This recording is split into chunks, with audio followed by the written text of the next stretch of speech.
मिस्सी रोटी India के heartland से एक बहुत ही खास फ्लैट ब्रेड है। खासकर पंजाब और राजस्थान जैसे इलाकों में इसे बहुत पसंद किया जाता है। ये आपकी रोजमर्रा की रोटी नहीं है, ये एक फ्लेवरफुल और न्यूट्रिशियस ऑप्शन है जो किसी भी मील में एक यूनिक कैरेक्टर ऐड करता है। मिस्सी नाम मिश्रित शब्द से आया है, जिसका मतलब है मिला हुआ, जो इसे बनाने के लिए इस्तेमाल होने वाले अलग अलग फ्लावर्स की तरफ इशारा करता है। ये यूनिक कॉम्बिनेशन मेन रूप से होल व्हीट फ्लावर यानी आटा और चिकपी फ्लावर यानी बेसन मिस्सी रोटी को इसका डिस्टिंक्टिव टेस्ट, टेक्सचर और खूबसूरत गोल्डन येलो ह्यू देता है। ये एक ऐसी रोटी है जो ट्रेडिशन की कहानी बताती है, जहां सिंपल इंग्रेडिएंट्स मिलकर कुछ ऐसा बनाते हैं जो सच में यादगार और डिलिशियस होता है और जिसे फैमिली कई जनरेशन से एंजॉय करती आ रही है। मिस्सी रोटी का असली जादू इसके रस्टिक और अर्थी फ्लेवर प्रोफाइल में है। चिकपी फ्लावर इसे एक हल्का नटी और सेवरी टेस्ट देता है जो आपको एक नॉर्मल चपाती में नहीं मिलेगा। इसे और भी एनहांस करने के लिए इसमें जेंटल स्पाइसेस का एक सिम्फनी होता है जो सीधे डो में गूंथा जाता है। सोचिए, media group, turmeric powder being added to flour, close up of turmeric on a wooden spoony stock, distribute equally. Turmeric की हल्की गर्माहट, रेड चिली की हल्की तेजी और कैरम सीड्स यानी अजवैन का एरोमेटिक टच हर बाइट में एक साथ मिलते हुए। ये फ्लैट ब्रेड सिर्फ एक साइड डिश से कहीं बढ़कर है, ये एक एक्सपीरियंस है। ये एक हार्टी करी या एक सिंपल बोल ऑफ योगर्ट के लिए परफेक्ट अकम्पनीमेंट है, जो एक सिंपल मील को अपने डिलाइटफुल अरोमा और सैटिस्फाइंग टेक्सचर से सेंसेस के लिए एक फीस्ट में बदल देता है। इसके इनक्रेडिबल टेस्ट के अलावा मिस्सी रोटी अपने न्यूट्रिशनल बेनिफिट्स के लिए भी जानी जाती है। चिकपी फ्लावर को शामिल करने से इसका प्रोटीन और फाइबर कंटेंट सिर्फ व्हीट फ्लावर से बनी रोटीज की तुलना में काफी बढ़ जाता है। ये इसे एक वंडरफुल होलसम चॉइस बनाता है, जिससे आपको लंबे समय तक भरा हुआ और सैटिस्फाइड महसूस होता है। ये आपकी फैमिली की डाइट में एक्स्ट्रा न्यूट्रिएंट्स ऐड करने का एक शानदार तरीका है, बिना फ्लेवर से समझौता किए। कई इंडियन हाउसहोल्ड्स में ये वो रोटी है जब किसी को प्लेन एवरीडे फुल्का से कुछ ज्यादा सब्सटैंशियल और फ्लेवरफुल चाहिए होता है। ये सच में इंडियन होम कुकिंग का बेस्ट दिखाता है, सिंपल, न्यूट्रिशियस और इनक्रेडिबली टेस्टी। ये रोटी इंडियन कुजीन की वर्सेटिलिटी का एक टेस्टामेंट है। इसे कई तरीकों से बनाया जा सकता है। कुछ को ये सॉफ्ट और प्लाइबल पसंद है, जबकि कुछ इसे थोड़ा क्रिस्पियर पसंद करते हैं, लगभग एक पराठा की तरह। स्पाइसेस को भी पर्सनल प्रेफरेंसेस के हिसाब से एडजस्ट किया जा सकता है, जिससे ये एक हाईली कस्टमाइजेबल डिश बन जाती है। आप डो में finely chopped onions, fresh fenugreek leaves या सिलांट्रो ऐड कर सकते हैं, ताकि फ्लेवर और टेक्सचर की लेयर्स और बढ़ जाएं।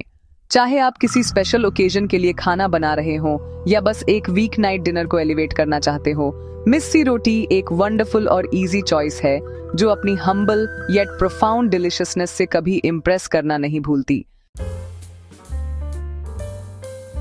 परफेक्ट मिस्सी रोटी बनाने की अपनी जर्नी शुरू करने के लिए पहला कदम सही इंग्रेडिएंट्स इकट्ठा करना है। इस रेसिपी की खूबसूरती इसकी सिंप्लिसिटी और कॉमन पैंट्री स्टेपल्स के इस्तेमाल में है। लगभग 8 से 10 रोटीज के लिए आपको 1 कप होल व्हीट फ्लावर यानी आटा और 1 कप चिकपी फ्लावर यानी बिसान चाहिए होगा। स्पाइसेस की सपोर्टिंग कास्ट में आधा चम्मच टर्मेरिक पाउडर, आधा चम्मच रेड चिली पाउडर, हालांकि आप इसे अपनी स्पाइस प्रेफरेंस के हिसाब से एडजस्ट कर सकते हैं, 1 चम्मच कैरम सीड्स यानी अजवैन और टेस्ट के अनुसार सॉल्ट, जो आमतौर पर लगभग 1 चम्मच होता है। आपको एक मीडियम साइज्ड अनियन, बहुत बारीक कटा हुआ और लगभग 2 चम्मच कटे हुए फ्रेश कोरिएंडर लीव्स यानी धनिया भी चाहिए होंगे। डोग के लिए 1 चम्मच तेल या घी, जिसे मोइन कहते हैं, और गूंथने के लिए गर्म पानी जरूरी है। मिक्स करना शुरू करने से पहले दोनों होल व्हीट फ्लावर और चिकपी फ्लावर को एक बड़े मिक्सिंग बोल या पैरेट में एक साथ छानना एक अच्छी प्रैक्टिस है। ये सिंपल स्टेप यह सुनिश्चित करता है कि फ्लावर्स अच्छी तरह से मिल गए हैं और उनमें कोई गांठ नहीं है, जिससे एक स्मूदर और ज्यादा यूनिफॉर्म डोग बनेगा। एक बार जब फ्लावर्स छान लिए जाएं, तो आप सभी ड्राई स्पाइसेस को सीधे बोल में ऐड कर सकते हैं। Turmeric powder, red chilli powder, carom seeds और सॉल्ट। इन ड्राई इंग्रेडिएंट्स को अपनी उंगलियों या चम्मच से जल्दी से मिक्स करें। यह सुनिश्चित करता है कि स्पाइसेस फ्लावर मिक्सचर में समान रूप से वितरित हों। यह गारंटी देते हुए कि आपकी रोटी का हर सिंगल बाइट पूरी तरह से सीजन्ड और फ्लेवरफुल होगा। अब फ्रेश इंग्रेडिएंट्स को ऐड करने का समय है, जो आपकी मिस्सी रोटी के फ्लेवर और टेक्सचर को बढ़ाएंगे। फाइनली चॉप्ड अनियन और फ्रेश कोरिएंडर लीव्स को फ्लावर और स्पाइस मिक्सचर में ऐड करें। अपनी उंगलियों का उपयोग करके इन इंग्रेडिएंट्स को फ्लावर में धीरे से रगड़ें। यह एक्शन उनके नेचुरल ऑयल्स और अरोमास को रिलीज करने में मदद करता है, डो को शुरू से ही इन्फ्यूज करता है। इसके बाद 1 चम्मच तेल या मेल्टेड घी डालें। यह एक क्रूशियल स्टेप है जिसे मोइन के नाम से जाना जाता है, जो रोटीज को ज्यादा सॉफ्ट बनाने में मदद करता है और उन्हें पकने के बाद ज्यादा ड्राई या हार्ड होने से रोकता है। सबको एक साथ तब तक मिलाएं जब तक कि मिक्सचर कोर्स ब्रेड क्रम्स जैसा न दिखने लगे। डो तैयार करने का अंतिम स्टेप नीडिंग है। फ्लावर मिक्सचर में थोड़ा थोड़ा करके गर्म पानी ग्रेजुअली ऐड करें। सारा पानी एक साथ न डालें, क्योंकि इससे डो बहुत स्टिकी और हैंडल करने में मुश्किल हो सकता है। मिक्सचर को एक साथ लाने के लिए अपने हाथों का उपयोग करें, धीरे धीरे पानी मिलाते हुए जब तक एक डो बनना शुरू न हो जाए। इसे धीरे से लेकिन मजबूती से लगभग 5 से 7 मिनट तक गूंथें। लक्ष्य एक ऐसा डो प्राप्त करना है जो सॉफ्ट, स्मूथ और प्लायबल हो, लेकिन स्टिकी ना हो। यह एक रेगुलर चपाती डो से थोड़ा फर्मर होना चाहिए। एक बार गूंथने के बाद डो को एक नम कपड़े से ढक दें और इसे कम से कम 20 से 30 मिनट तक आराम करने दें। ये रेस्टिंग पीरियड वाइटल है, क्योंकि यह ग्लूटेन को रिलैक्स करने और फ्लेवर्स को खूबसूरती से एक साथ मिलने देता है। डो के रेस्ट करने के बाद अब उसे खूबसूरत गोल रोटीज का शेप देने का समय है। सबसे पहले रेस्टेड डो को बराबर साइज के पोर्शंस में बांट लें। हमने जितना फ्लावर इस्तेमाल किया है उससे आप लगभग 8 से 10 छोटी बॉल्स बना पाएंगे। हर पोर्शन को अपनी हथेलियों के बीच रोल करके स्मूथ, क्रैक फ्री बॉल्स बना लें। इससे ये सुनिश्चित होगा कि जब आप रोटीज को बेलेंगे तो वे परफेक्टली राउंड होंगी। एक डो बॉल लें और उसे अपनी हथेलियों के बीच हल्का सा फ्लैटन कर लें। इस फ्लैटेंड डिस्क को सूखे होल व्हीट फ्लावर के एक छोटे बोल में डुबोएं। दोनों तरफ हल्का सा डस्टिंग करें। इस प्रोसेस को पैटर्न कहते हैं और ये डो को रोलिंग सरफेस और रोलिंग पिन से चिपकने से रोकता है। फ्लावर्ड डिस्क को एक साफ सपाट सतह पर रखें, जैसे रोलिंग बोर्ड या चकला।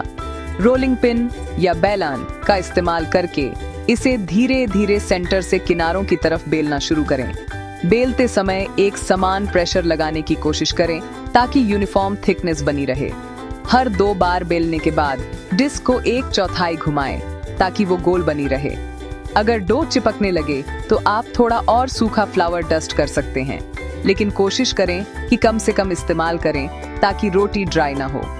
बेलना जारी रखें जब तक कि आपके पास लगभग 5 से 6 इंच व्यास का एक सर्कल न बन जाए।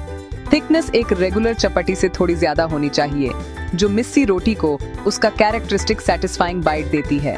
जब आप रोटीज बेल रहे हों तो एक फ्लैट ग्रिडल या पैन, जिसे तावा कहते हैं, को मीडियम हाई हीट पर गरम करें। ये जांचने के लिए कि तावा पर्याप्त गरम है या नहीं, आप उस पर पानी की कुछ बूंदें छिड़क सकते हैं। अगर वे सिजल करती हैं और तुरंत इवेपोरेट हो जाती हैं तो ये तैयार है। सावधानी से बेली हुई रोटी को उठाएं और गरम तावा पर रखें। इसे लगभग 30 से 40 सेकंड तक पकने दें, या जब तक आपको सतह पर छोटे बुलबुले दिखाई न दें। आपको रंग में भी हल्का सा बदलाव दिखेगा। एक तरफ की ये इनिशियल कुकिंग रोटी की स्ट्रक्चर को सेट करने और उसे अगले स्टेज की कुकिंग के लिए तैयार करने के लिए महत्वपूर्ण है। एक बार जब पहली तरफ आंशिक रूप से पक जाए तो टोंग्स या एक फ्लैट स्पैचुला का इस्तेमाल करके रोटी को पलट दें। दूसरी तरफ को लगभग 1 मिनट तक पकाएं, एक मुड़े हुए किचन टॉवल या स्पैचुला से धीरे से दबाते हुए। ये हल्का प्रेशर रोटी को समान रूप से पकने और फूलने में मदद करता है। आप इसे कुछ और बार पलट सकते हैं। हर तरफ को तब तक पकाएं जब तक आपको पूरे पर खूबसूरत गोल्डन ब्राउन स्पॉट्स दिखाई न दें। एक ट्रेडिशनल हल्का चार्ड तांडूरी फ्लेवर के लिए आप रोटी को टोंग्स का इस्तेमाल करके सीधे खुली आंच पर कुछ सेकंड के लिए भी पका सकते हैं, जिससे ये गुब्बारे की तरह फूल जाएगी। ऐसा करते समय बहुत सावधान रहें। एक बार पकने के बाद गरम रोटी को एक प्लेट में ट्रांसफर कर दें। जिस पल गरम मिस्सी रोटी तवे से उतरती है वो इंडल्जेंस के फाइनल टच के लिए परफेक्ट समय होता है। गरम रोटी की सतह पर घी या क्लैरिफाइड बटर की एक परत या ताजे सफेद मक्खन, जिसे मक्खान कहते हैं, का एक डॉलप उदारता से लगाएं। ये न केवल एक रिच लूशियस फ्लेवर ऐड करता है बल्कि रोटी को सॉफ्ट और मॉइस्ट भी रखता है। रोटी की गर्मी से घी या बटर पिघल जाता है, जिससे ये हर पोर में समा जाता है और एक अद्भुत नटी अरोमा निकलता है जो बस इरेजिस्टिबल होता है। ये सिंपल स्टेप रोटी को केवल अच्छा होने से बिल्कुल डिवाइन में बदल देता है, जिससे हर बाइट एक सचमुच आरामदायक और लग्जूरियस एक्सपीरियंस बन जाता है जो आपको एक रस्टिक इंडियन किचन में ले जाएगा। फ्लेवर और अरोमा को और बढ़ाने के लिए आप डो में सीधे एडिशनल स्पाइसेस और हर्ब्स मिला सकते हैं। सेवरी डेप्थ की एक एक्स्ट्रा लेयर के लिए एक चुटकी असाफोइटिदा या हिंग या कुछ कुचले हुए कोरिएंडर सीड्स या साबुत धनिया ऐड करने की कोशिश करें। सर्दियों के दौरान डो में finely chopped fresh fenugreek leaves या मेथी या स्पिनेच या पालक ऐड करने से एक अद्भुत सुगंधित और न्यूट्रिशियस वेरिएशन बन सकता है। एक और पॉपुलर टिप है डो गूंथते समय 1 चम्मच प्लेन योगर्ट या दही ऐड करना। योगर्ट एक नेचुरल टेंडराइजर के रूप में काम करता है, जिसके परिणाम स्वरूप असाधारण रूप से सॉफ्ट और लाइट मिस्सी रोटियां बनती हैं जो लंबे समय तक ताजा रहती हैं। मिस्सी रोटी अविश्वसनीय रूप से वर्सेटाइल है और इंडियन डिशेस की एक वाइड अरे के साथ अद्भुत रूप से जोड़ी जाती है। ये दाल मखानी या तड़का दाल जैसी रिच और क्रीमी लेंटिल प्रिपरेशंस के लिए परफेक्ट कंपेनियन है। रोटी का अर्थी फ्लेवर दालों के रोबस्ट स्पाइसेस को खूबसूरती से कॉम्प्लीमेंट करता है। ये आलू गोभी या पनीर बटर मसाला जैसी वेजिटेबल करीज के साथ भी असाधारण रूप से अच्छी लगती है। एक सिंपल लेकिन डीपली सैटिस्फाइंग मील के लिए गरम मिस्सी रोटियां एक bowl of thick creamy yogurt, कुछ स्पाइसी मैंगो पिकल या आम का अचार और स्लाइस्ड रॉ अनियंस के साइड के साथ परोसें। ये क्लासिक कॉम्बिनेशन कई नॉर्थ इंडियन घरों में एक बिलव्ड कंफर्ट फूड है। कंक्लूजन में मिस्सी रोटी सिर्फ एक तरह की रोटी नहीं है, ये सिंपल होलसम इंग्रेडिएंट्स और ट्रेडिशनल इंडियन कुकिंग का एक सेलिब्रेशन है। इसकी लोकप्रियता बनी हुई है क्योंकि ये एवरीडे चपटी से एक डिलीशियस डिपार्चर प्रदान करती है, डाइनिंग टेबल पर एक यूनिक टेक्सचर और फ्लेवर का बर्स्ट लाती है। चिकपी फ्लावर से प्रोटीन और फाइबर से भरपूर ये एक नरिशिंग चॉइस है जो टेस्ट से समझौता नहीं करती। चाहे आप एक अनुभवी कुक हो या किचन में एक नॉविस, मिस्सी रोटी बनाना एक रिवॉर्डिंग प्रोसेस है। ये इंडियन कुलिनरी हेरिटेज की जड़ों से जुड़ने और अपने प्रियजनों के साथ एक ऐसा मील शेयर करने का मौका है जो हेल्थी और हार्ट वार्मिंग दोनों है।